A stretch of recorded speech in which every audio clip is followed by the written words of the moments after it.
Man, welcome to the collective perspective. This week we're talking about the verdict. We're talking about the verdict that has just occurred. This is a live reaction. So we're going to just go off the top of the head. Tiny, I know I sent it to you. We got my man John in the building. Thank you for being here, John, for a quick second. My man Tiny, man, doing his thing, the entrepreneur of the year, the hardest working hustler I know. And then I got my cousin Ron, man, the steadiest hand in the game that'll shoot you in the head from 500 feet away without blinking. And so, and the smartest one in the family. He's Get out of here. The one with the most student debt in the family. That's what. Hey, that was true. So we're just doing a live reaction to the Derek, what's his name? Derek Chauvin case. Yeah, we doing a live reaction. They convicted him guilty on all charges. So we try to figure out how much time he's going to get. So we just want to figure out, to me, my question to y'all is, what does this mean for black men? I'm going to be real specific. What does this mean for black men? That's going to be the going theme of a question that I want to ask. So, but anyway, Tiny, I want you to crank it off about how you felt about the case. And this is your live reaction, uncut. Tiny, you still there? No, I think he lost. I think all right, Ron, come on. Let me go with you, Ron. Let's Okay, go. so what does this mean for black men, this verdict? To me, I think that America should be watching, but it goes globally. When we had those riots back when he was first murdered, it touched the whole world. So now this verdict is touching us, not just in Minneapolis, not just in the United States, but the whole world is watching. I think that many black men see and they can breathe, they can have a sigh of relief, but don't let your guards down. It's so many more cases. We could talk about Breonna. We could talk about, we can go far back as Rodney King. We could go as recent as Dante, the brother who just got killed in Minneapolis. Right. They say, 10 miles from where this verdict was just given. So we can take a couple of breaths, relax, but this isn't even the beginning nor the end. We just in a process of, and so we can celebrate, but the party ain't over. After the night, the party's definitely not over. John, what you got? Yeah, I think it's a sigh of relief because people,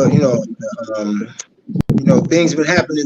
So much stuff been happening to black men that this just gives us a sigh of relief to make things not really a little easier, just that we can feel a little bit safer. But like he said, keep our guards up, because things. I want to ask you this way, John. I want to ask you this way. Like, so now we know just from the evolution standpoint, evolution of America, the way we're changing. So a gesture like this goes forth to convict him guilty on all charges. Right. I know we feel better about it to a degree, but do you think that there was a plot or motive behind the fact that they made him a sacrificial lamb? Gotta let this one go. He had enough evil intent in him. We'll let him go. You know what I'm saying? This wasn't the one that because they know if they were guilty, they know it was some stuff to be told up again. It was going to be a problem. And I was thinking about that on my way home. I said they knew that they couldn't let this one slide because there was going to be a major problem, even though they got things set up. But how you gonna control hundreds of thousands of people at one time? These people are mad. You know what I'm saying? People started getting shot down. People started getting shot down. They knew they couldn't let this one slide. They knew it. Like I was saying, they was trying to say that the carbon monoxide killed him. He had a bad heart. This is things that they were saying about him, But all the time he was handcuffed in the car and they pulled him out the car, right? Right, right. Yeah. What could you do in handcuffs? You know? And then they put his knee behind his back. I mean, behind his neck. No, excuse me. Put his knee behind his neck. And that's because I used to wrestle, and I know that pressure behind the neck is, you know, it can kill you. Right. Yeah, it can kill you. Yeah, right. I used to wrestle. Right, I used to wrestle, so I know that this pressure behind the neck will kill you. You know. But yeah, that's basically what I got to say. But yeah, because I was thinking like, man, you know, one of the things that I was like, what would if he didn't have the knee on his neck, would he have died? You know what I'm saying? No, no. High blood pressure and all this type of stuff. I'm like, no, it was okay. Just because he can talk, crazy. Something like, hey, I can't breathe. Just because you say that, mean the windpipe wasn't cut off. Like, you know, man. Then you hear the man holler for his mother. The man holler for his mother. Grown man, you know. Right. He knew he was leaving. Yeah, the man holler for his mother, man. It was so sad to see. The man holler for his mother. Man still got his knee in his neck. You know, that make you feel some type of way when you see something like that, man. That really hurt to see that man down on the ground like that, and that man has his knee in his neck like that. When he couldn't do anything, he was handcuffed. What is our balance as men to feel that way? You saying like it hurt, you know, because hurt in my description, it brings out a anger. It don't bring out peacefulness. It brings out anger. No, I don't bring out. Can you guys hear me now? The hurt is for him. You know, he passed. You know. Yeah. The hurt is for George. He passed, but towards like what he did. You know, that's anger. You feel anger when you see it. You know, it makes you want to snap. You know. But you can't do that. You have to, you know. Yeah, no, I get you. I get you. You can't do that, right? Yeah, right. You can't do that. Right. It's Tiny, just crazy. Jump in there, man. I know. Tiny, go ahead, jump in there and say. Well, after hearing what Uncle Ron said and the other brother, John. I agree 100%. John, I agree with both of you guys said. So I would just add that. What I heard from Ron before I got kicked off is that we have to keep our guards up, but now it's going to be retaliation. Oh yeah, so there will be retaliation. Oh hell yeah. Yeah. Why you make a comment based on you saying that? Because I had my grandson go to his car and take that little tree down. You know those little air freshener trees, because they were saying that people were getting stopped because of that air. Don't give them an excuse. A lot of folks are saying black folks are getting stopped because of that air freshener. Right. But you're giving some. What are you talking about? Okay, so if you have something hanging from your rearview mirror, it doesn't have to be the air freshener, but it could be an ID badge or anything hanging from your rearview mirror. They say that's a distraction while you're driving, and that's the reason why they stop. View. Yeah, right. So it's been like that. It's been like that, though, Ron, right? It's been like that. I never heard it until just recently, the past few days ago. I never. It's been like that for most people. My entire driving existence. Oh, well, I just was aware. Right. So I made my grandson aware because he didn't know either. I made my wife aware because she didn't know either. She never heard of it. So would you relating that to what? The fact of, you know, you think there's going to be, Tiny, you were saying there was going to be more profile stops that go with that. It's going to be more profile stops. Oh, yeah. It's going to be more. It's going to be profile stops. And then when they do stop us, it's going to be even worse. Because now they're going to try. I mean, I think there's going to be more they're going to be more guns planted on people. They're going to be more drugs planted on guys. They're going to be more cops in black neighborhoods. It's going to be, you know, where there's cause, there's an effect. So it's going to it's either going to change in a positive way or it's going to change in a negative way. But there's going to be a change. Yeah. That's a good point. Yeah, that is a good point. Yeah, you gotta now for all these now this is and I hate to say this, but as the devil's advocate in this, for all these concealed carries, Cops love a black dude with a gun because guess what? If they killing us without it, they gonna kill us with it. That's all I got to say. That's all I got to say. Yeah, you gotta be careful. As a concealed carry instructor, I'd rather have one and be found dead with it. I know. than not have one and be found dead. Yeah, but I know. But yeah, but you gotta be careful. You can't give them no reason. You can't give them no reason. That's what I'm saying. Because when they pull me over, I give them no reason. You know what I'm saying? I give them no reason. I mean, they pulled me over one day. And they pulled me over for another car. They was looking for another car. I'm talking about 6, 7 cars pulled me over. And then when they saw my ID, they're like, "No, this is not him. This is an older man." You know, they like, "No, this is not." Wait a minute. Before the other policemen get out the car, they like, "No, this is not him. This is." And I was so calm, and I made sure I kept my hands on the steering wheel. You know, yeah, you got. I already know. You make a sudden move, man. They panicking. They will panic. Yeah. So, what were y'all instinctive thoughts? Were y'all instinctive thoughts that the verdict was going to go the other way? Were y'all on eggshells? Because we don't have too much faith in that system. Like, we don't have no faith in the system. So so why don't we have faith in the system? Because they say it's a jury of your peers. But when you look at the jury, do they look like you? Right. No. Most of those juries, how are they selected? Do they have criminal records or criminal backgrounds? Those are not a jury of your peers. That's just rhetoric being used in order to get 12 people in order to say they will be objective and not subjective when they decide if you're guilty or not. So when we look at how my man D Money said plant your own gun. D, you're gonna have to elaborate on that. I don't know. I saw that. Ron, I'm sorry. I didn't mean to cut you off. Go ahead. No. I don't know. Don't carry one, take two. So they got backup. Why don't you? Right. Right. Stan, what's your fear, man? You said as a CC holder, that's your fear. Elaborate on that. What's your fear? Your fear is what? I don't know what you was responding to. If any one of y'all remember what he was talking about, what we were talking about when he responded to that.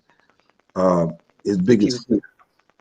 But Ron, finish your point, Ron. I'm sorry. I ain't mean this is the live reaction of the verdict for today. I just want to hear what y'all take is on the live reaction. And I must admit, I am committed to making sure black men's voices are heard on these subjects. We could talk about a whole lot of all-inclusive stuff, and I'm not knocking anybody else, but my biggest goal is to let the world see us black men, how we collaborate and how we talk about these subjects. That's my point. That's my point of view. Right. I'm going to live and die with that. Because I know too many good black dudes that are good fathers, there's good men, that is an asset to this society, and I want to put them on the platform to make sure that we get it out. So, Ron, what was your point again? I'm sorry, I didn't mean to cut you off. I know you were referring to the verdict and how they came up with that verdict. And what I was alluding to was that we have people that they say that are of your peers is how they're selected. But honestly, there are not too many people who have a jury selected that looks like them. Okay, so we can even look at the majority of people who are incarcerated are male, but yet half of the jury pool may be female. We could look at the fact that 13% of America is black, but yet 90% of that those jurors probably are white. So when you're looking at justice, we may look at it differently, but at the end of the day, are we looking at the demographics and why did they make those decisions that they made? I was kind of surprised, not of the verdict, but how soon they came up with the verdict. Me too. Right. Yeah, I was surprised how quick they came up with the verdict. Maybe because they're gonna take long to sentence them. I don't think they're gonna take long to sentence them. Right. I don't think they're gonna take long. No, I think that verdict came because like you were saying, Ron. Yes, sir. People was on eggshells, man. These cities are on eggshells, and a lot of people were scared. You know what I'm saying about this verdict? Right. And then even look at the fact. Okay, so I know at least 2 veterans on this channel right now. And I mean, when you send 3,000 National Guard here, you take all the police and say, look, you know what? You're not taking the days off now. I mean, they are affected too. You have to protect these cities. Now, let's say it went the other way and it was a not guilty verdict, right? There's black National Guardsmen that's male that look like George Floyd. Right. There's a lot of people in all these different precincts and cop sheriffs and state troopers that look just like George Floyd. Mm-hmm. So we have to also understand that it's not just that they're cops, but you know, the human element in all of this, right? Mm-hmm. But Uncle Ron, not to cut y'all, where are these black cops and these black National Guardsmen and these black military guys? Where are they? They all over. They are all over. But you don't ever hear their voice. Well, the Secretary of Defense is black right now, right? What does he have to say? Let's look at the march, or I call it a riot, on January 6th on the Capitol building, right? Yeah, that was a riot. Right. That was a riot. Right. That was a riot. So what happened when we saw one of the most respected people, with who they call a hero, was the black officer who was standing down, he had a crowd coming up against him, and he was standing them down, and then he started running upstairs trying to get that crowd the other way, right? We say he was standing down. You say he was standing down? He had them standing down. I mean, right. He's like, you know what? He took his nightstick out. No firearm. He took his nightstick and like, all right, you know, don't come no further. He ran up another set of stairs, which took the crowd away from where the actual congressmen were. The Congress people, you know, let's keep it correct. A lot of these National Guards and police officers, they can't speak up. Mm. Right. You know, they got It's code. They have codes, like a code of honor. They can't speak up. They lose their job. They can't take care of their family.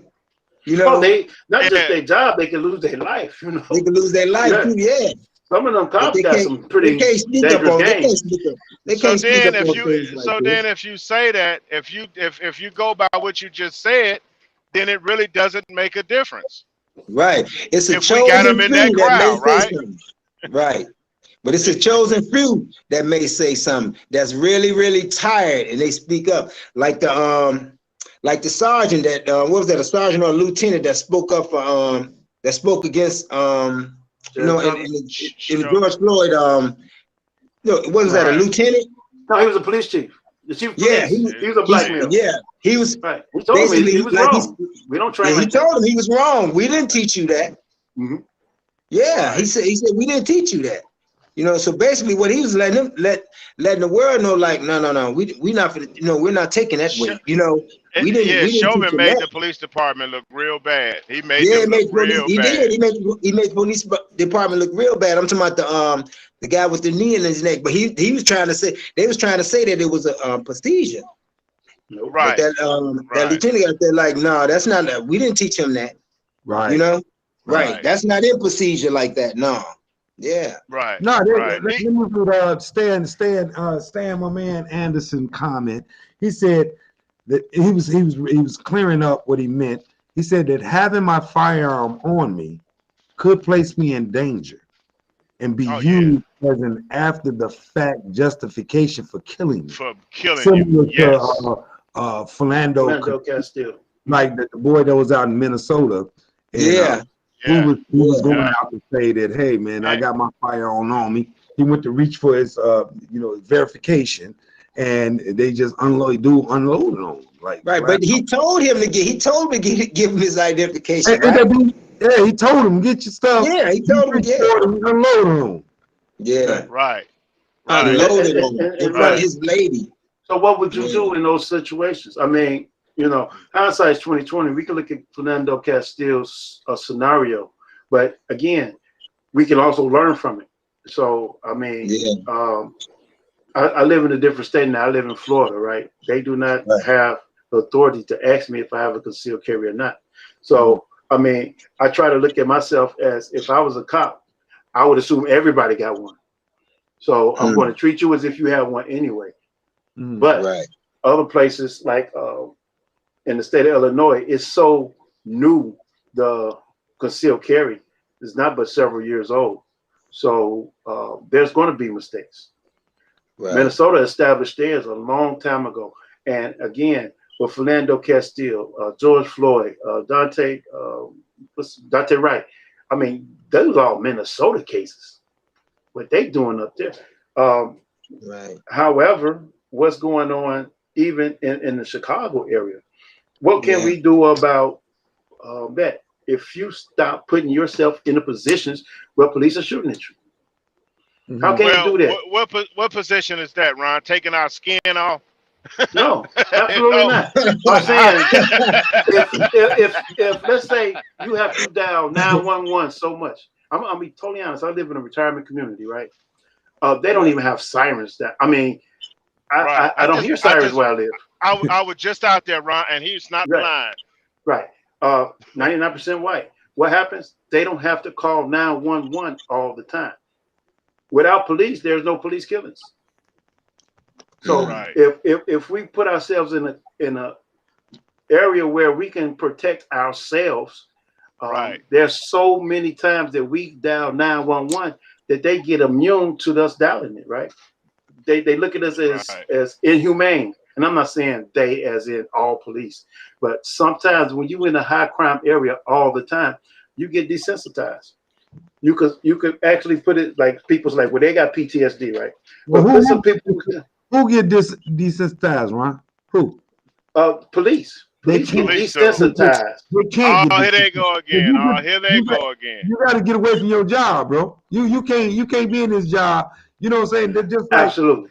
You can't be in this job. You collecting a free check. You talking about no. Look at it as somebody that's in the combat zone. They they out there killing all the time. In certain areas, they doing it all the time. I'm not. Let's not even use United States military. Let's use some of these African nations or ISIS. You know, they kill on a regular, right? So they desensitized to being human. They'll do inhumane things, rape, rob, steal, do whatever. That's just what they do. Some police go in certain areas. They see crime, they see death, they see poverty all day, every day. I'll give you a perfect example of a person who told me he was a correctional officer. You guys, I don't know if Joliet's still down there. Joliet prison. Yeah. He said he couldn't take it no more. He said he went to jail every day. The only difference between him and the people that was locked up all the time was that he'd get to a clock out. But he said he got so sick of going to jail every day. Mm-hmm. Right. Some cops may get sick of going to certain areas all the time and seeing what they see. Now, like you say, they could quit, or that job might not be for them. But that's their way of life at this point. Yeah, ain't that called burnout? Absolutely. Yeah, they be stressed out. So I got a friend that quit the force. Okay. It was like, nah, went back to teaching. Mm-hmm. And he happy now, right? Quit the force and went back to teaching. Yeah, that's what I do. I love teaching. Yeah, quit the force. Yeah, nah, this ain't for me, because it might not, like some of the people that are policemen, that job might not be for them. Right. That might not, especially in a high crime area. Some of these guys, man, I know guys that was, that wasn't cut from that type of cloth, but they policing it, and they're in high crime areas, and everybody knows that poverty brings crime, It does. Yeah, it brings crime. Absolutely. So these guys are policemen, females too. I know some, not cut from that type of cloth, but they're in these high crime areas, so some of them be basically scared to death, Right. Shoot first, ask questions later. Yeah, I know some. I know some. They be like, man, I didn't talk to some of my buddies. They like, man, if I can find another way out of this, I'm gonna take it, John. I'm like, man, it's crazy, My man Stan. All the time, yeah, They be in fear. They be in fear for their life. Mm-hmm. And then not just knowing, and then they not cut from that type of cloth. You know, sometimes you can build yourself up, and I'll be able to handle this. No. What type? Yeah. When you say cut from that cloth, I mean, I ain't naive. From that type of from poverty, from gang activities, from that type of cloth. You know, like being street smart, like street smart, hardcore. Like hardcore streets. Right. These people, some of these people ain't come from that. Right. You know, right. They not used to it. So when they come around like this, they panic. Some of them panic. I done seen some of them panic. Mm-hmm. I didn't talk to some of them. They like, man, I be stressed out going home, you know? Mm-hmm. Even military guys go to war. I mean, they even panic and fall out and have to come home and shoot themselves to get put on sick leave and all types of stuff. Right. Ron, you know that answer to that, right? Absolutely. Yeah. Well, I want to preface that by saying I was never in a combat zone, but I know how real people who have come from combat situations and have snapped, have went back to Vietnam, and we sitting in somebody's house and they went back there, you know. It does happen. It does happen. So I think it happens with police as well. However, and I really feel strong about, if you want to stop the police brutality, the police killings, you have to stop the police from coming to those areas. Now, how do you stop police coming from high crime areas? Some of it has to do with parenting. Some of it. Mm-hmm. Oh, I'm listening. I'm hearing somebody talking about 65 South and all that. Yeah, that's me, Ron. Subliminals coming through. I'm like, girl, man, you all right? I'm like, man, you got the 1-800 number. I am sexy. You know, I'm like, bro.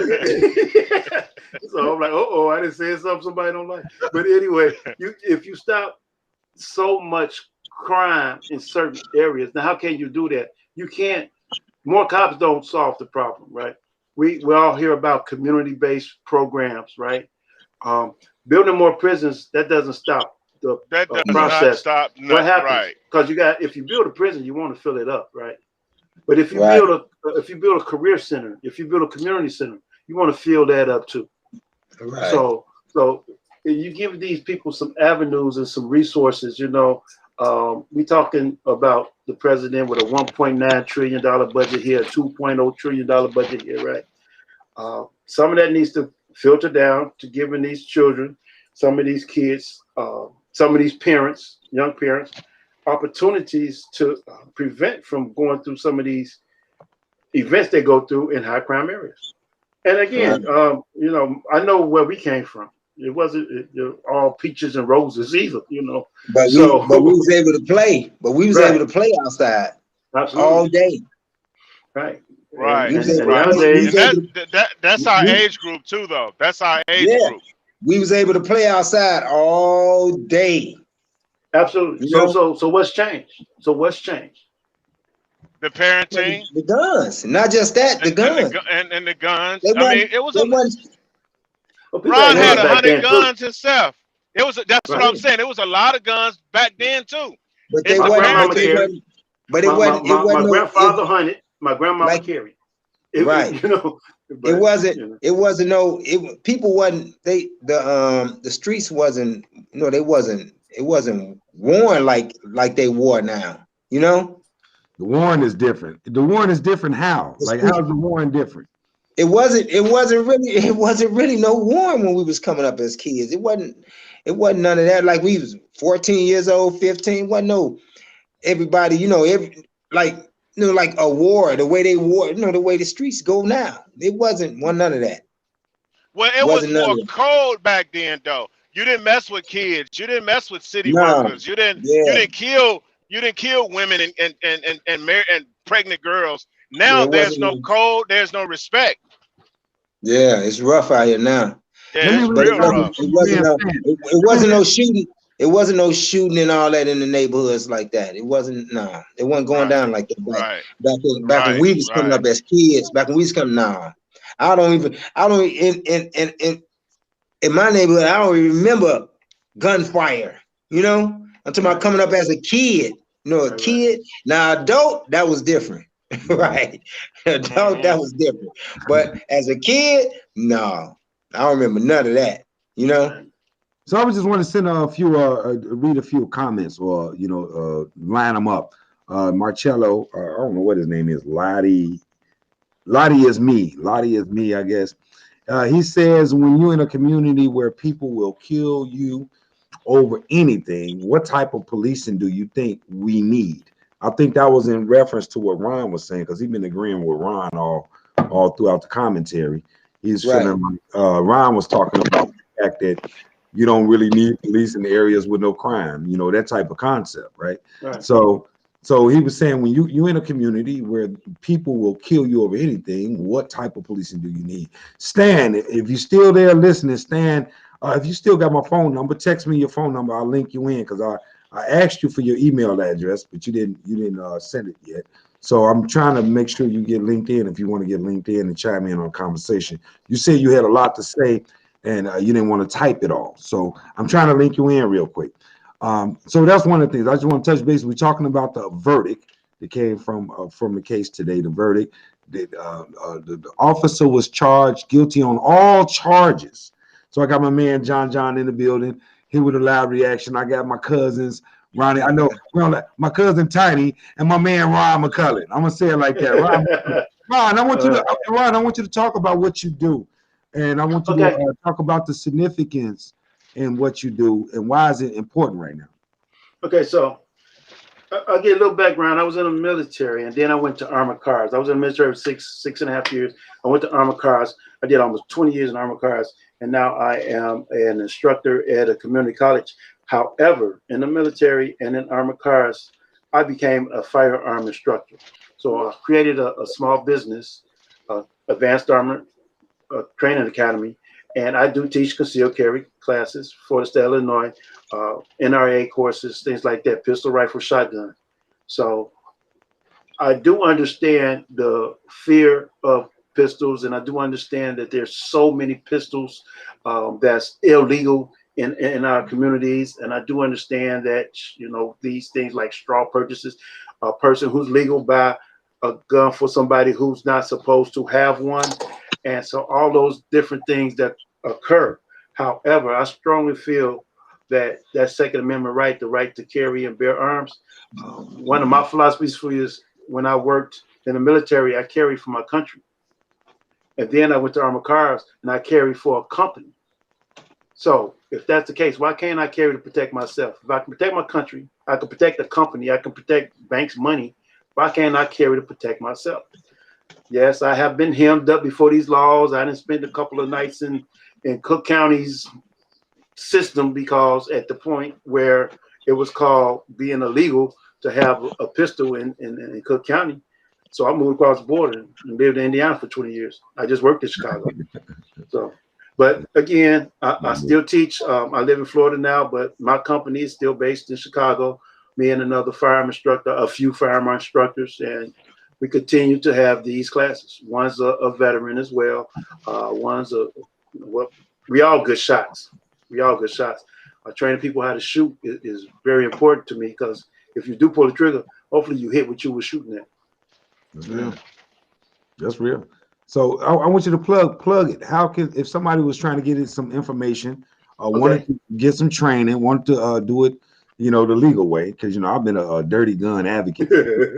So. No, if you want to be legal, I'm telling you, I just made a comment that I've been in those situations in Chicago where they took my gun. I was in a complete uniform, an armored car uniform, went to jail because the cop said, you know what, I didn't have a certain card.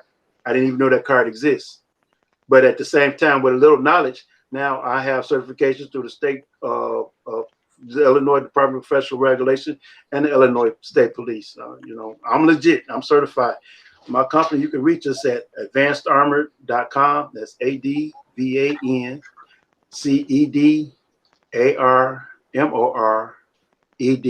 www.mrrobert.com.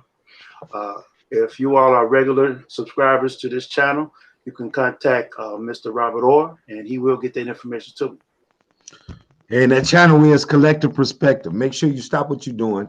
Subscribe to Collective Perspective.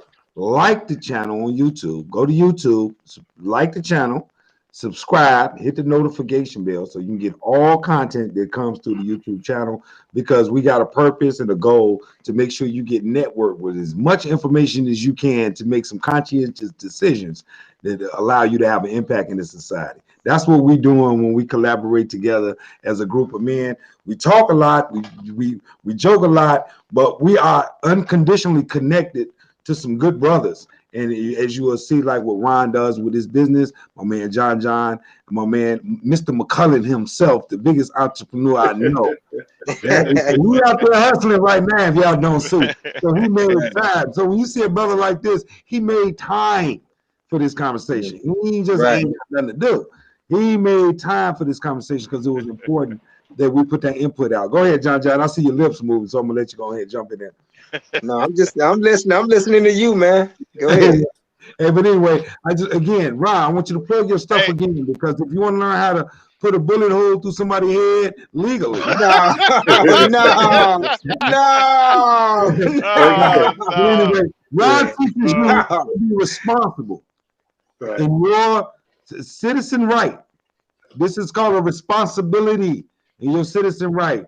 We are not making this stuff up in the world that the world is crazy. The world crazy on its own. Right. I got a question. I got a question for Ron. Yes, sir. And what makes, now this is my big question. You got people with guns that's criminals that not doing bad with them, but you got guys got every legal right to have a gun, go into a building and shoot 15 or 20 people, just bought a gun legally. How does that work? How does that work? Say that question again. Mostly loopholes. Go ahead. You can repeat. No loophole, Ron. At any time, this is the thing. At any time, a legal person can turn crazy and go in and shoot up anybody. That's true. I mean, I can walk in the house and see my wife with another man, get pissed off, get fired from my job, and I snap and I go in there and kill everybody. It can happen to anybody. So what makes one person no better than anybody else? Nobody's better in any other scenario. Let me put this to you. Let's say I'll use myself as an example. I just told you I do firearm training, things like that. I got pistols, rifles, shotguns, right? And so let's say 10 years from now, I go completely crazy, right? I still got pistols, rifles, shotguns in my house, right? Right. A lot of times we can't track it because nobody knows I'm crazy until I do something crazy. Right. So you can't track everyone. Yeah, you can't track that. If you look at the majority of these folks, see, my question to this is because the problem is not the person. I mean, the problem is not it's the person with the gun. If you take the gun out of that situation, what will we have? Will we have mass shootings? No, you can still have mass murders without mass shootings. But it won't be as big. No, well, it just depends on what you want to use. I mean, look at what they used to knock down 2 buildings called 9/11. You know, it just depends on your method. So okay, so you're saying if we didn't have guns, then they figure something else, figure out something else. It depends on how creative you want to be. For instance, there was a instance in Paris, I believe, when this guy had a knife and he was just using like a Ginsu knife, right? He killed like 11 to 20 people. It happened in Japan, it happened in China. Now, a lot of people here, they a lot of times use these ARs, right? Even the terminology, AR doesn't stand for assault rifle, it stands for Armalite, and which is a company. So a lot of times, education helps. But when you're talking about mental health, because I believe, you know, and to be politically incorrect, you got to be crazy to take an AR and shoot other folks ain't did nothing to you, right? And expect, I mean, for what reason? So there's something going on upstairs I can't explain. I'm not a psychologist or psychiatrist, but their access to these firearms, some states allow you to get one at 18, right? Some people say that's a constitutional right, right? You can't even drink in the country until you're 21, not legally. Right. Right. But you can get a gun, but some states you can get a gun at 18. Right. So it just depends. It just depends. Yeah, you really can't do nothing. Yeah, you really can't do nothing about that because people can go, you know, they can go into a depression or, you know, right at any time lose their mind after, like how he just said, after they get their gun, you know. Right. Right. And then it's just, and that's what I'm saying. That's the heart, and the only common denominator in that is the gun. Right. But Deep Day stated Tennessee is about to be wide open without permits. But that's like the 18th state. There's 17 other states that you don't need a permit in. Arizona, Alaska. Right. Yeah. Alaska is one, I believe. Vermont. I mean, Arkansas is another one. There's 17.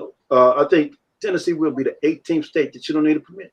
It's a constitutional right to carry, but again, at what cost? At what cost? Right. At what cost? Right. It was an old joke by Chris Rock. He said, "You don't need gun control; you need bullet control." So if the bullets cost, and bullets do cost a whole lot right now, believe me. If it takes you $1,000 a round, you be selected. We are too creative. We would make our own bullets. Oh yeah, yeah. Well, some people do reload. Yeah. Right. Right. You need just 4 components: the primer, the cartridge, the bullet, and the powder. So. Right. Hey, sorry about that. Hey, can y'all hear me? Yes, sir. Yeah, we can hear you. Yeah, my fault, man. I was trying to get my man Stan in here. We had a great conversation. I'm echoing. Let me yeah, you echoing. Let me cut this one up. Man, it's scary to go grocery shopping now, man. You can't do nothing no more, man. Man, you gotta be careful. Yeah, you gotta be careful. I don't like people that standing behind me no more. I just can't do it, man. I'm in groceries. I go to a restaurant. I want to sit right there watching the door. It's just scary out here, man. Yeah, because I was just jogging earlier, and the guy come past. He glanced back. I glanced back over. I'm like, hold up, let me watch this cat. You know, right? Yeah, you gotta be careful. Yeah, you gotta be careful because. Fourth Amendment. Let's talk about the Fourth Amendment and the significance of the Fourth Amendment. I'm trying to get Stan in here, but in the meanwhile, I want to keep. Oh, there you go. I see him now. All right, Stan. I see you, brother. Stan, the man. What's up? My man, let's give it up for my man. Come on. What's going on, Bob? How you doing? How's everybody going on, Stan? Doing phenomenal. How your day going? Man, I'm good. I'm blessed. I want you to talk about your platform. You know, he got a platform called Straight No Chaser. Absolutely. Right. So first off, he put a demand that you gotta get drunk in order to come on his show. You gotta be drunk to come on his show. Like, well, you know, here's the thing. With first off, man, fellas, I appreciate the conversation tonight. It was so much stuff that I wanted to chime in on just because either I had thoughts or I've had experience. So I was like, you know, there's a lot I wanted to type. So let me see if I can chime in and maybe add a little bit to the conversation, but then also add a little bit of a deeper dive into some of the things you guys are talking about. I know you guys are talking about police reform. You're talking about accountability, but then also I'm hearing, you know, some conversation around Second Amendment rights, you know, so also have some thoughts on that. So I appreciate you guys having me on. As Bob said, you know, I've got a platform called Straight No Chaser, where we talk sports, we talk culture, we talk mainstream, basically hot topic buttons or hot button topics of the day, of the week. It's all encompassing. Right now, we're a little bit of a hiatus as I'm kind of looking at rebranding, relaunching. But again, I think, you know, I don't call it the George Floyd murder trial. I'm going to call it what it is, the Derek Chauvin murder trial, because that's really who the onus should be placed on, you know, with that. So I want to reframe that narrative. But with that, you know, I'm hearing a few different things. One of the things I wanted to talk about was, you know, there's a couple things that I was hearing. First was police accountability. And I think the challenge with police accountability, first off, is really where is the buy-in and at what level? If you've been around, and for me, just a little bit about me, I currently work in athletics, sports and fitness, but my background is in social work, community development, and social services. So I've worked in some of the more challenging areas, not just here in Chicago, but also throughout the state of Illinois. I've worked in East St. Louis. I've worked in Inglewood. I've worked over here in the West Pullman area. So I've had a multitude of exposure to different communities. So with that, as you guys were talking about police accountability, it's really tough to have police accountability because if you really don't understand the dialogue and kind of how it's a shell game, so to speak, if you don't understand what you're looking for, what you're hearing, then you may not really understand how they kind of pass the buck along and how things just kind of get moved and pushed and the can continues to get kicked down the road. Let me give you an example of one of the things that I've experienced and I've seen as we've talked about police accountability, because this is not anything new, but it's something that's starting to get more press because now there's more videotape out there. One of the things that I see frequently when you talk about police accountability is you hear more training. We need more training. We need more training. Well, one of the things that we're seeing is officers are trained adequately, but it's the application of those training processes that they've been exposed to. Disproportionately, people of color are involved in agitated and aggressive policing strategies. When you look at police accountability, you're looking at the training module, which is the academy portion, but then also like any other occupation, really your training and you're really learning the nuances of your profession comes from your training officer, comes from your, if you work at Applebee's, law enforcement is just like a franchise. You can have somebody come through the academy, you can have somebody come through a department, it's rinse and repeat. They're going to understand the curriculum may be tweaked here and there, but for the most part, law enforcement remains the same. Rinse and repeat. But where you really learn the nuances of law enforcement are through your training officers, your training, your training exposure out in the field. Similar to if you go to Applebee's, you ever been to Applebee's or a restaurant or anywhere, you have a server that comes over to your table and says, "Hey, I'm working with, I'm here to serve you, but this is my trainee, XYZ, or this individual." With that, when you hear about police training, part of it is the classroom, a good portion of it, but where police officers learn the nuances of law enforcement on the streets through their training officers. Here's why I say accountability is going to be a challenge with law enforcement as it states now. And that is, if you don't have good officers training incoming law enforcement students or officers that have just graduated from the academy, you are going to continue to rinse and repeat negative law enforcement behaviors. Until you are able to remove those officers in positions of authority or positions of training, or that are used to doing things a certain specific type of way, old school police, you'll hear terms like old school policing, good old fashioned police work. This is the way we've done it back in the day. And don't get me wrong, there's something to be said about experience, but also there is something to be said about bad policing and bad policing strategies. And if you continue to have people in positions of authority, if you continue to have people in positions of training that are rinsing and repeating these bad policing strategies, these bad policing modules, then you're going to continue to get what you've always got.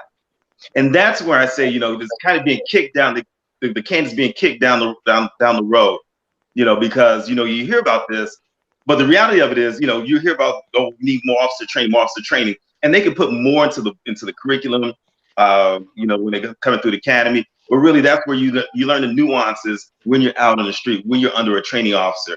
One of the things that was talked about was Derek Chauvin. I think it was one or two of the officers that were present were training underneath him. Right. So what does that say about the training module for law enforcement? That here it is, you have this individual that's out there training at least one officer, I believe it was two, but this is the way that he's teaching policing strategy. Had it not been videotaped, this could have, it did escalate into something, but you could have put, these next two officers out there, or at least one officer, possibly two officers out there, and teaching them bad policing strategies, and then they're teaching bad policing strategies. And this is how the cycle poor policing continues. So that's one of the things I wanted to chime in with. I know that, but where's the common sense though? Where's the common sense? Okay. Before we jump in there, hey Ron, I want you to plug yourself. Ron got to cut out. Okay, you have to go. Okay. Thank you all. Appreciate your time. I appreciate your honesty. Again, I'm at www.advancedarmor.com. If you have any type of training when it comes to firearms, but we also do baton, pepper spray, all those self-defense. So would like to extend my gratitude to Mr. Orr for inviting me. I do have to go, but I look forward to the next session. Deuces. Man, you're fantastic, bro. I appreciate you, man. Thanks a lot for showing up. Tiny, go ahead with what you're saying. Hey, Brian, Brian, I want you to log on. So, Brian, if you got my invite, I invited you out to jump on the platform. I know we lost my man John. So, John, thanks for joining tonight. Brian, jump on if you still got the link. Go ahead. Go ahead, big man. Respond to us. What I was saying was my question was, these cops are grown, man, and a lot of cops got to have some type of college background. Where are the common sense at? Even without the training, certain things that these cops doing, know that they're not supposed to be doing certain things. So when you have a guy training you, I mean, it goes from anything, and cops don't get enough training even to carry a gun and to do the things that they do, to have the power that they have. I don't believe that they're training. To be a beautician, it takes longer training than a police officer, and the cop and they don't carry guns. To give a person a gun and say, here, go out there in the world and follow this particular person, do what he says, do what he say do, but then when he do wrong, we gonna continue doing it. You can't say that they don't know that that's not wrong. So let me say this. I'm not a member of law enforcement. I've never been through the academy. I have friends that I've had this conversation with them off the record. I think one of the things that has been conspicuously absent has been the voice of Black law enforcement officers. I think that's one of the things that, and again, part of it is understanding that there is a systemic quote unquote code that they live by, that good or bad, good, bad, or indifferent. Again, that's not, I don't come from that background. Right. These are just things that have been communicated to me in our off the record conversations, that there's still a code, an occupational code that they're somewhat beholden to. So so to your point, there's a common sense aspect that I would tend to agree, but I don't come from that world, so I don't understand or haven't experienced the level of pressure that comes with that. So I get it, but I don't have an answer for you, is what I'm saying. I got you. Yeah, I don't have an answer for you, but there are things that I don't know what that voice looks like behind closed doors.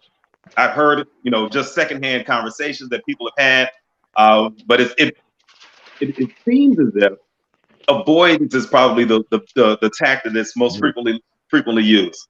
If people within the community know, and let me also say this real quick before I get into it.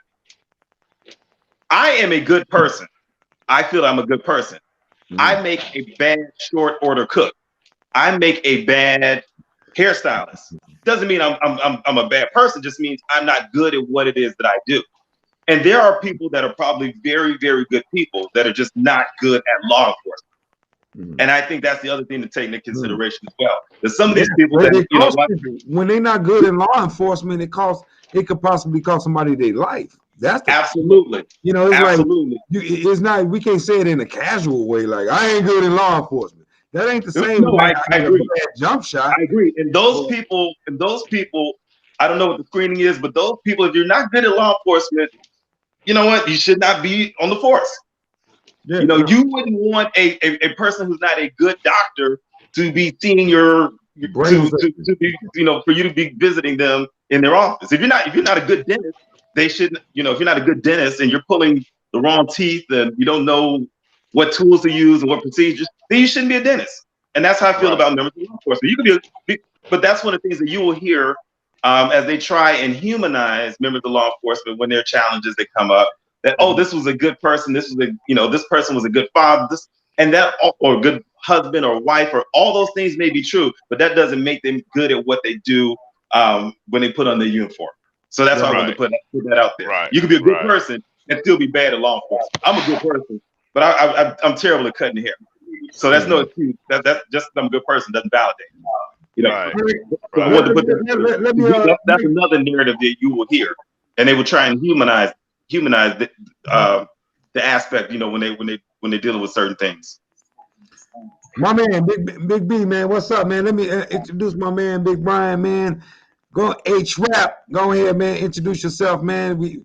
I'm losing my man. I lost my man Tiny. That's okay. But Stan is still on here. So H-Rap, go ahead.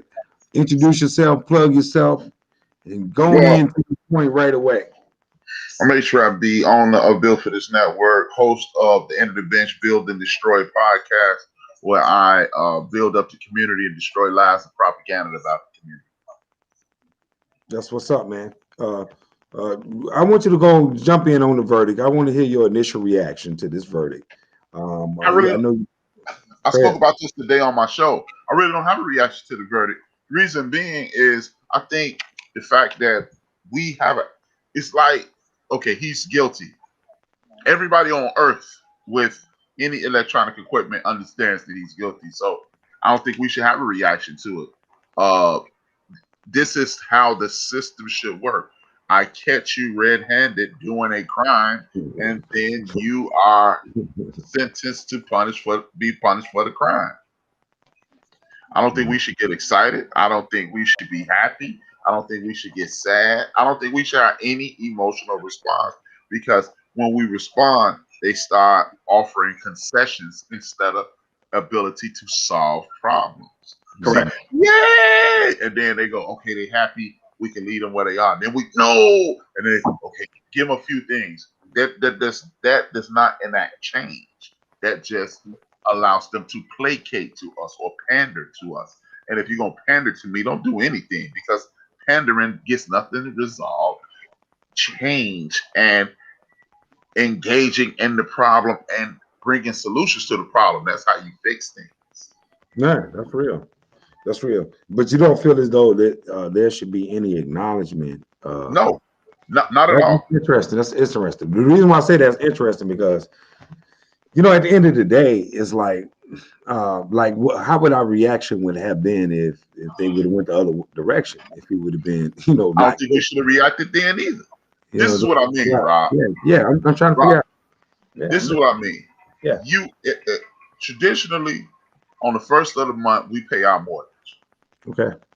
Do you expect your mom to come over and be like, "Good job, Robert. You did what you were supposed to do"? No, because that's what happened. You are supposed to be punished for crimes. Why are we happy? And when they're sad, why would we be surprised or shocked if they did respond? We still waiting on Medgar Evers' killer to do a day. Malcolm X's killer to do a day, because we saw in the documentary last year that the dudes who got arrested, the dude who was actually in on the case, said they wasn't there. Mm-hmm. We still waiting on Dr. King's murderer. I mean, this is America. Right. So when you do wrong, that's why I said we get upset, or we get elated. I think we're cheating ourselves. The analogy I used today on my show was, if you lost your mind and came home and acted some violence against your wife, if she just went on with her day like the rest of the day, you'd be scared for the rest of the time you live with your wife. Like, I'm home. And then she said, okay, Robert, just cleaned up and cooked. You sleep with one apple for the rest of your life. And I think that's the way we should respond to this. Yeah, but check this out though, Rap. It's like one of the things that, okay, it's not about that. I don't want to make it, I don't want to reduce the conversation down to that, right? I want to talk about from an aspect. I want to think, what do you think every moment that occurs have some form of significance to it? So how do we grab hold? Because if it didn't have some type of significance to it, we wouldn't be talking about it, right? So how do we grab hold the need of the significance to it? That question is to you and Stan. How do we grab hold to the need of whatever is needed for us to be moving forward with this verdict, with a verdict like this, with everything else that's going on in the world, in our society. I ain't even talking about the world because we are from one of the most confusing countries in the world. Like we are what you would call, we have a racial background, and as black men in the world, we are ahead of most of the world in our accessibility to opportunity. We are a unique blend of a people, right? So I want to hear what does that mean? And I'm asking that to both of y'all, and I'm asking that to the audience just listening. So can you just real quick, what was it that you were asking? I'm asking basically, what does it mean, a verdict like this? What does it mean moving forward for this unique society we live in, where we are second-class consumers as citizens, as men? So here's my thought of opportunity from other societies. What does it mean to grab hold to this verdict? So here's my initial thought. I think I'll split the difference. I do think that this case did have a level of significance. However, it was low-hanging fruit because you had the video that was there, you had the testimony. You know, I mean, everything was there. But it also is a testament that we still have a ways to go here in our country because it took 2.5, 3 weeks of testimony and back and forth to even get to this point when it should have been clear cut. So with the brother on that, as far as this is low hanging fruit. This was the bare minimum. Also, I think that former officer Chauvin is collateral damage for this. It's like, okay, we'll give you this one, but we still have these, like you mentioned, these other cases over here. So we'll sacrifice this one, because it was so obvious, it was so in your face that you know what, we'll give you this one. And for some people, and I agree with what the brother said. I believe Brian, that was your name. If I mispronounced your name, okay, I apologize if I missed your name. But I agree with Brian that, hey, you know what? Sometimes these small, minuscule victories, or what feels like small, minuscule victories, can put people in a comfort zone and appease them and kind of make them give a false sense of advancement, when really that's low hanging fruit. I mean, it was, for anyone that saw it, it's pretty obvious. But the larger issue is, what does that overall reform look like? What does that overall accountability look like? And how are we moving forward? I always say, whenever there are challenges that affect people of color, there are going to be non-people of color that are collateral damage, whether it's laws, policies, or in this case, a verdict. He was a sacrificial lamb because there wasn't a lot of wiggle room. But I look at some of the other cases that are out there, and some of the other ones that are a little bit more clear cut, where officers have gotten off or will get off in the future, things like that. So really, it is not getting complacent and get comfortable because this is quote unquote a victory, but use this as a building block, the stepping stone, but also send a message to others that it can go either way now. It's not, because before, as they say, it was sweet. This is the first white officer in the state of Minnesota to be convicted for killing a black person, for a person of color. That was the very first one? Yes. Wow. Yeah. And I forgot the statistics, or not the statistics, but the overall number of officers, white officers in America. 26. I'm sorry? 26. Yeah. It's incredibly low number. Yeah. That's why I love Age Rap, man. Age Rap, boy. Age Rap is the what you would call the. Well, I'll figure it out later what he is. But all that to say,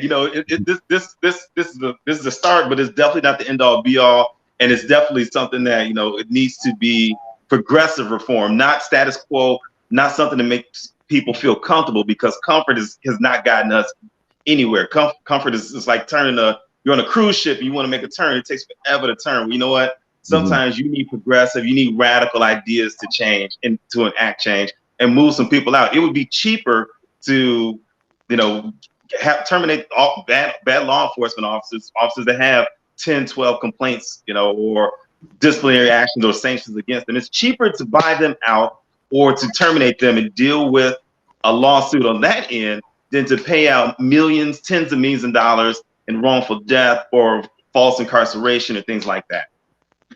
I want to ask y'all a question real quick. Did you have some A-Trail before I ask this question? What's my man name? Stan. Yeah. What Stan said? Hey, check this out though. I want to ask y'all. I would only add one thing to it. Go ahead. The quickest way to resolve this measure is like Stan said, hey, why are we gonna keep paying these dudes? Remove that acquired immunity and attach these lawsuits to the pension fund. Instantaneously, when H-Rap mess up and Stan pension get affected, I bet you Stan get the snitching. And that's been talked about, qualified immunity. And if you look at the history of qualified immunity and how it originated in the South, I mean, that in and of itself already has a sense of racial undertone and superiority.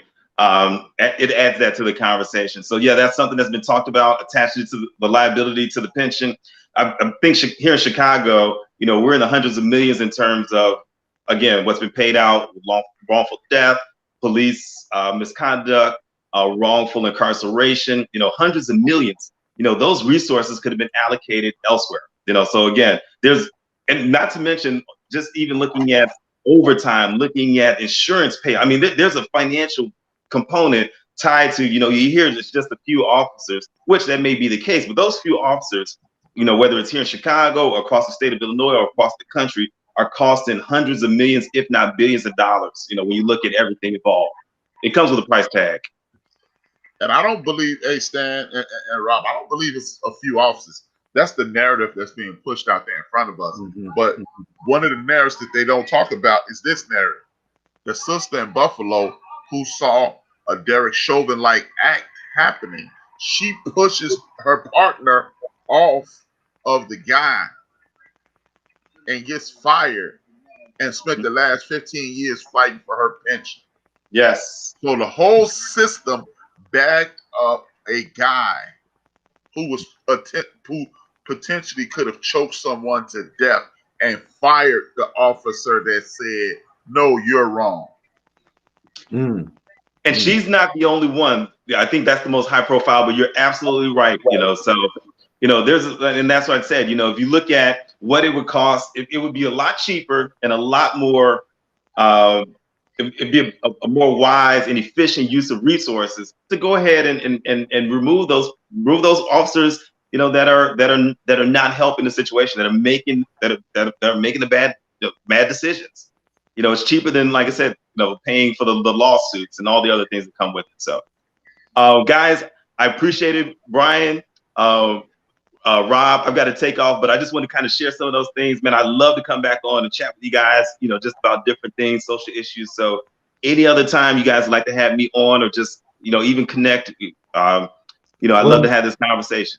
I just want to say you in the plug, you in the network. I got a platform. My man Brian got a platform. You got a platform.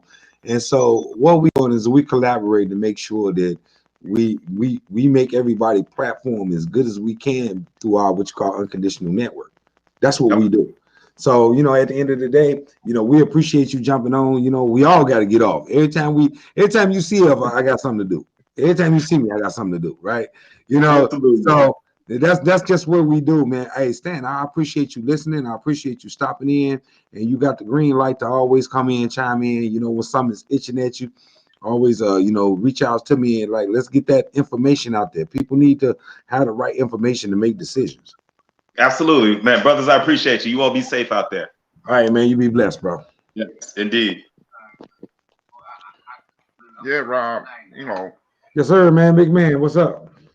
It's just a situation. Like I said, I'm not going to respond to this. And I wish our community wouldn't respond to this, because the least we respond, the less they know how to respond to us when these kinds of things happen. If you are not going to respond to me with fairness and equality, I need you to be off balance when you deal with me. Mm-hmm. No, I get it. No, I get it. I mean, can you see me? Yeah. Can you see me right here? Right? Can you see me now? No. I'm on the screen. I don't know what I did. I did something. I did something to allow my the option of me to have more than one person up. But that's all right, man. I really feel like Keep playing with the buttons, the screen button. Yeah, that's what I'm doing. It's cool though. I think we covered a lot. We covered a lot, man. We've been on here for a little while now, so we covered a lot. I just wanted to get initial reactions from the verdict. I ain't gonna bore you out. You jumping on with me tomorrow, right? What time? Let me ask you about 4 o'clock. Is that good for you? Should be good. 4 o'clock.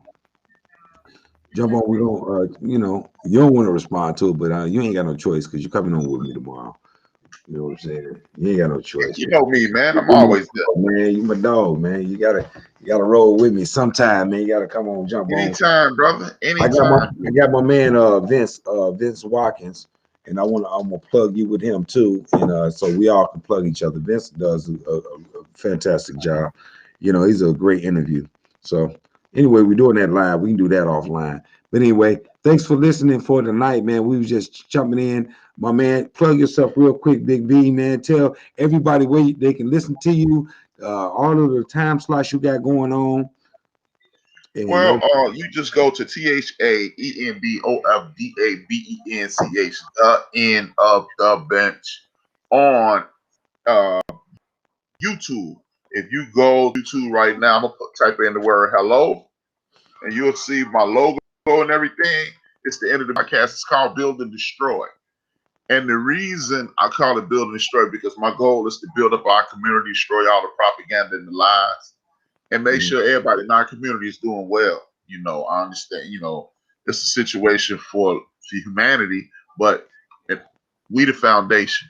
If we can get everything that we need in order, then we can help everybody else. But until we're fixed, we can't help nobody else.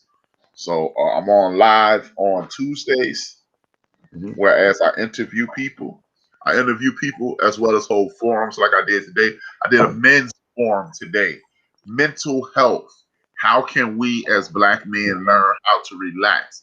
How can we learn how to talk to each other and enjoy life versus being stressed out and things of that nature?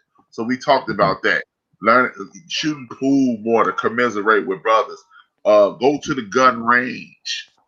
Cook, pray, meditate, and things of that nature. So that's what we're talking about today. Tomorrow, Saturday, 5 p.m. I'm on every Tuesday, every Saturday, 5 p.m.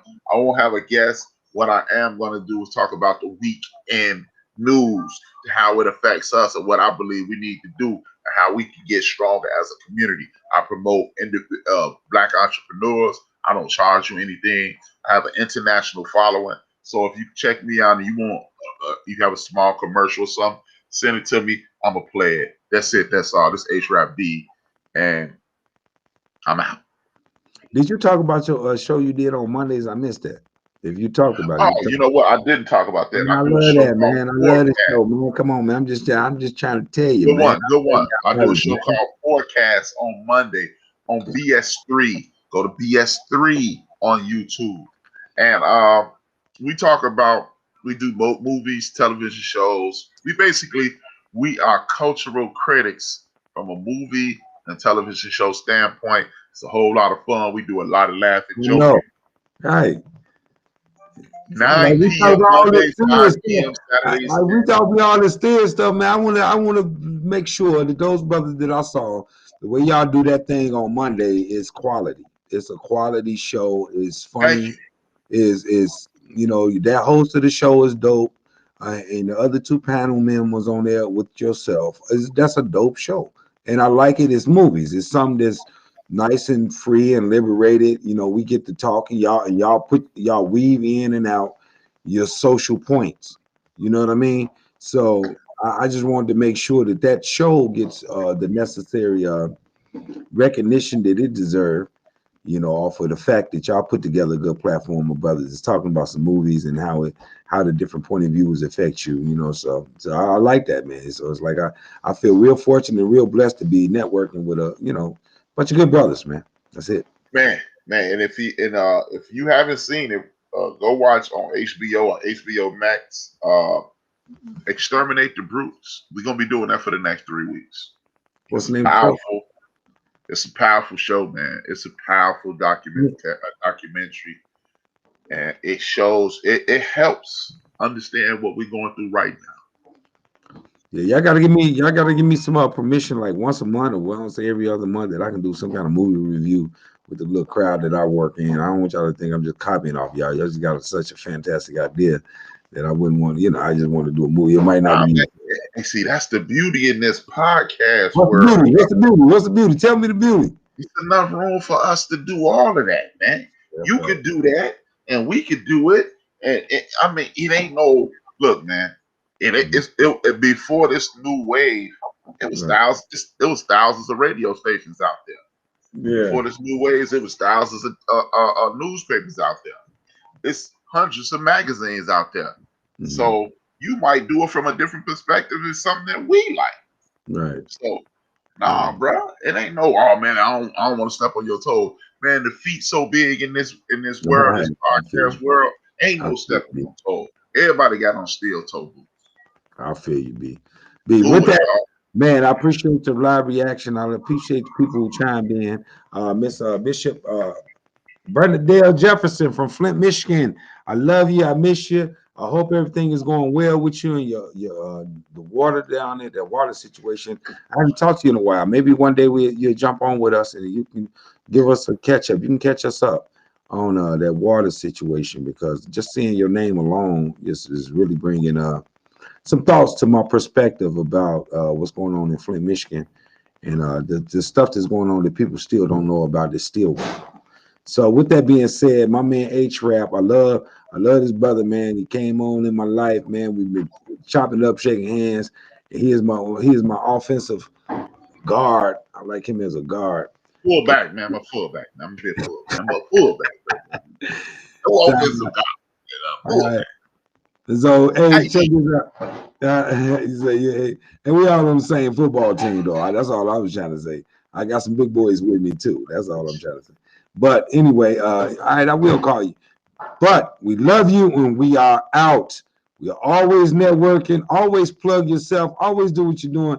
Once I say we out, we're supposed to be out. But I just can't shut up sometimes. But once we always network. There's nothing but love here. Every percentage of a point matter. Every person who jump in, if you get 1 people out of 20, everybody matters with what we're doing. So we're gonna present to you a bunch of platforms, and all of them is from good people. And just plug in. That's all I'm saying. Thanks for listening to the reaction for tonight. It's Collective Perspective. Jaw Jacking. Catch us on Jaw Jacking tomorrow, 4 o'clock Central Standard Time.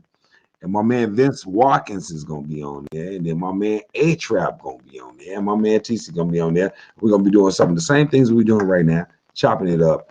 And I will call you Miss Jefferson later. Deuces, love, peace.